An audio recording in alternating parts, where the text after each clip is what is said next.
Hey, welcome to another episode of Sprint Final, and today is a map review of the most insane map that I have ever seen. The user Josh made this map, who happens to be my brother, and so we decided to battle it out on this brand new stage. So quickly looking over the map, I see there's a massive downhill in the front and also a massive downhill on the side of the map, and it's matched with all of these little corkscrew turns. This point right here looks like it's going to be important, maybe hitting this 5 downhill to slingshot up here, come down here.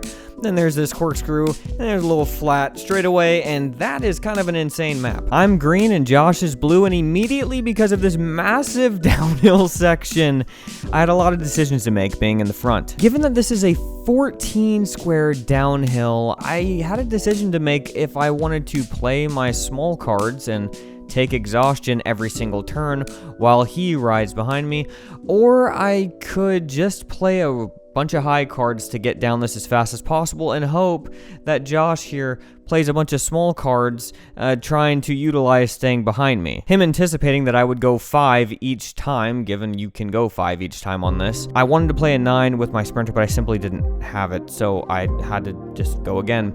The next round, I really did decide to go for it. I decided that this was definitely my best option to make it down this hill as fast as possible, and Josh kept going 5. He kept getting exhaustion. Sure, both of my guys got exhaustion, but one of his did as well, and I'm further down this hill, so I thought, shoot, maybe this is a good thing, I don't know. So the next round, I am going up this hill pretty quickly, and Josh realizes, oh shoot, I need to go 7. Because I need to get on his wheel. Sprinter, though, does not get a 9, so he has to go 5. This is what I wanted. I wanted my sprinter to be in control by, yes, taking exhaustion, but he's further up the hill. Josh's sprinter is taking the exact same exhaustion as my sprinter, but he's in the back, and mine's in the front, so there's more chance that I'm going to be able to draft, because when the sprinter slows down, inevitably going up a hill, the roller will start taking control, and the thought is that you can then draft with your sprinter. So the next round, I go up the hill only 2 because I realized that I only had a 4 with my roller, and so I wanted to draft him behind him. Josh's sprinter goes 5, and it's going to take him 1, 2, 3, 4, 5, potentially one more turn to get off this hill, which isn't necessarily a bad thing because it's going to take us one turn to get off this hill as well. So it's unknown what his fate is going to be. Looking up ahead, I realize after this corkscrew turn, I've got another little rise, but most likely I'm going to land on this, and then I'm going to be able to use my 5, and then if I get exhaustion, I really want my sprinter to stay in front at all costs because I really think that my roller is going to win. Then I can just start playing exhaustion going down here, and my roller at some point can take control, and then he can sprint down this long straightaway, hopefully make it up this climb in first place, and if he makes it up in first, everything going well, I will cross the finish line in first. That is my thought as I am in this position right here. Right now, I have isolated Josh's sprinter, and so it is 2 versus 1. I really want to go 5s at all costs because I want Josh's sprinter to continue to suffer, and this is going to be the one place that he is going to be able to potentially draft, and he didn't. He needed 1, 2, 3, 4, 5, and he only had a 4, unfortunately, so he did not draft up. The fact he did not have a 5 sealed this sprinter's fate. It's amazing how fast that can happen. At this point, every time that my sprinter takes exhaustion, Josh's sprinter is also going to take exhaustion,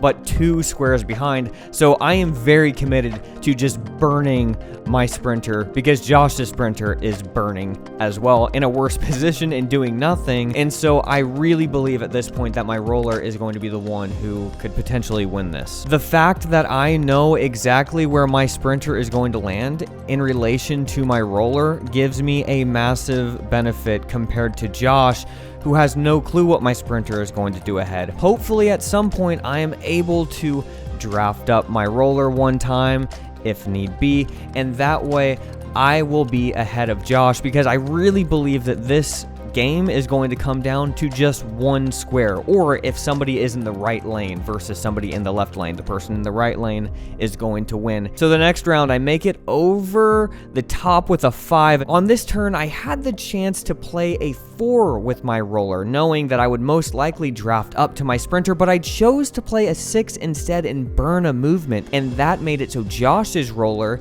yes, did draft, but it made it so that I am in front of Josh's roller, which I thought was going to be more important at this point in the game than saving a movement. Again, I believe that this game is going to come down to one square or one lane. So instead, again, of me going 5, I decide to play a 7 going down this hill because I know for a fact that I need to be in the front when I make it to this last little corkscrew hill. If I had played a 5 going down this hill, I would be in really bad shape right now. Josh anticipated that move, so he played a 7 last move, so let's see what he plays this move. Again, I'm just playing my high cards. I play a 7. My sprinter unfortunately did not get a 9, which would have been incredible. Josh plays a 7, which he needed to do. He needs to hang on. If he had played a 6, it would have been amazing for me because my sprinter would have drafted up twice, but alas, that didn't happen.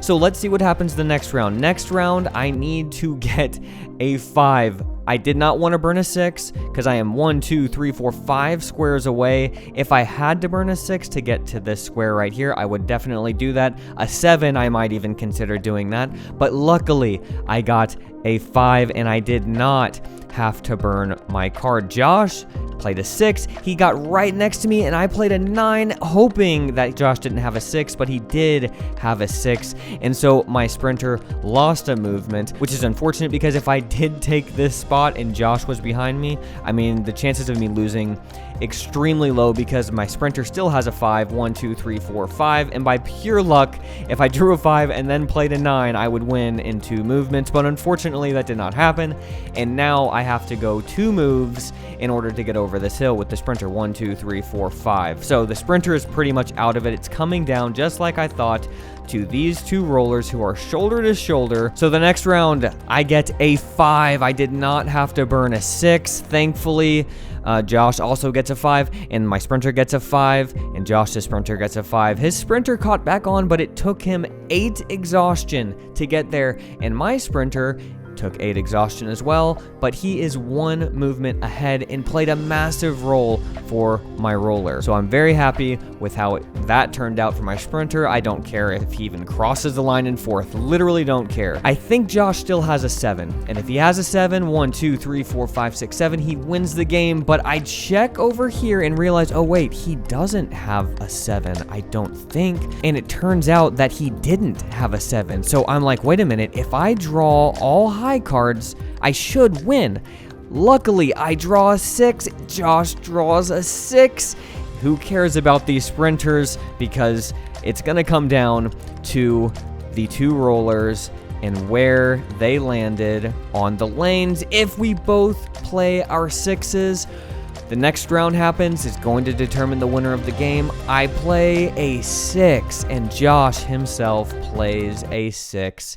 And that, my friends, is the game. And that is why you need to make sure that when you're going on down hills, that you realize the benefit of sometimes going for it all out down a hill when you think that somebody, your opponent, is going to play low cards. Sometimes that positional advantage, like we had at the very start of this game, sometimes that positional advantage is worth infinitely more than taking a few exhaustion, than losing a few small cards, which is a great benefit at times, but what is the worth positionally of being in the front at the start of a game?